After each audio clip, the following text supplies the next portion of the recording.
ഇപ്പോൾ ലഭിക്കുന്ന സുപ്രധാനമായിട്ടുള്ള വിവരം മുംബൈയിൽ നിന്ന് രണ്ട് ISIS അതായത് ഇസ്ലാമിക് സ്റ്റേറ്റ് ഭീകരവാദ സംഘടനയുടെ രണ്ട് സ്ലീപ്പർ സെല്ലുകളെ ഇപ്പോൾ പിടികൂടിയിരിക്കുന്നു എന്ന റിപ്പോർട്ടുകളാണ് ലഭിക്കുന്നത്. നിരോധിത ഭീകര സംഘടനയായിട്ടുള്ള ISന്റെ സ്ലീപ്പർ മോഡ്യൂളായ രണ്ട് ഭീകരരെ ദേശീയ അന്വേഷണ ഏജൻസി NIA ഒരു പ്രധാന ഓപ്പറേഷനിലൂടെ അറസ്റ്റ് ചെയ്തു എന്നാണ് അറിയാൻ സാധിക്കുന്നത്. 2023 മഹാരാഷ്ട്രയിലെ പൂനെയിൽ ഒരു ഇംപ്രൊവൈസ്ഡ് എക്സ്പ്ലോസീവ് ഉപകരണം അതായത് IED നിർമ്മിച്ച് പരീക്ഷിച്ചതിന് ഈ അറസ്റ്റ് നടന്നിരിക്കുന്നത് എന്ന സുപ്രധാനമായിട്ടുള്ള വാർത്തകൾ പുറത്തു വരുന്നു. അറസ്റ്റിലായവരെ ഡയപ്പർവാല എന്ന അബ്ദുൾ ഫയാസ് ഷെയ്ഖ്, തൽഹ ഖാൻ എന്നിവരാണെന്ന് തിരിച്ചറിഞ്ഞിട്ടുണ്ട്. ഇന്തോനേഷ്യയിലെ ജക്കാർത്തയിൽ നിന്ന് ഇന്ത്യയിലേക്ക് മടങ്ങാൻ ശ്രമിക്കുന്നതിനിടെ മുംബൈ അന്താരാഷ്ട്ര വിമാനത്താവളത്തിലെ ടെർമിനൽ 2-ൽ വെച്ചാണ് ഇരുവരെയും ഇമിഗ്രേഷൻ ബ്യൂറോ അറസ്റ്റ് ചെയ്തിരിക്കുന്നത്. വളരെ കാലമായി ജക്കാർത്തയിൽ ഒളിവിൽ കഴിയുകയായിരുന്നു ഈ ഭീകരർ.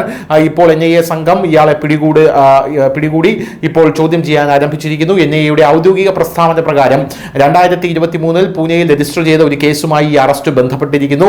ISIS സ്ലീപ്പർ സെൽ ഒരു IED നിർമ്മിക്കാനും പരീക്ഷിക്കാനും ഗൂഢാലോചന നടത്തിയെന്ന കേസിലാണ് ഇത്.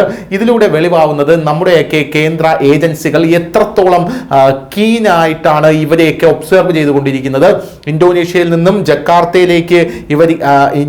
ജക്കാർത്തയിൽ നിന്നും ഇവർ മുംബൈ വിമാനത്താവളത്തിൽ വിമാനമിറങ്ങുന്ന ആ ഒരു ഘട്ടത്തിൽ തന്നെ ഇവർ അതിനകത്തുണ്ടെന്നും അവർ വന്നിറങ്ങുമെന്നും കണ്ട് അറസ്റ്റ് ചെയ്യുകയാണ് ചെയ്തിരിക്കുന്നത്. അതായത് നമ്മുടെ രാജ്യത്തേക്ക് കടക്കാൻ പോലും ഇവർക്ക് സാധിച്ചില്ല എന്നുള്ളതാണ് ഇതിലെ സുപ്രധാനമായിട്ടുള്ള കാര്യമെന്ന് പറയുന്നത്. അറസ്റ്റിലായവരെ ഇപ്പോൾ ചോദ്യം ചെയ്തു വരികയാണ് എന്നുള്ള മറ്റൊരു സുപ്രധാനമായിട്ടുള്ള റിപ്പോർട്ടും ലഭിക്കുന്നു.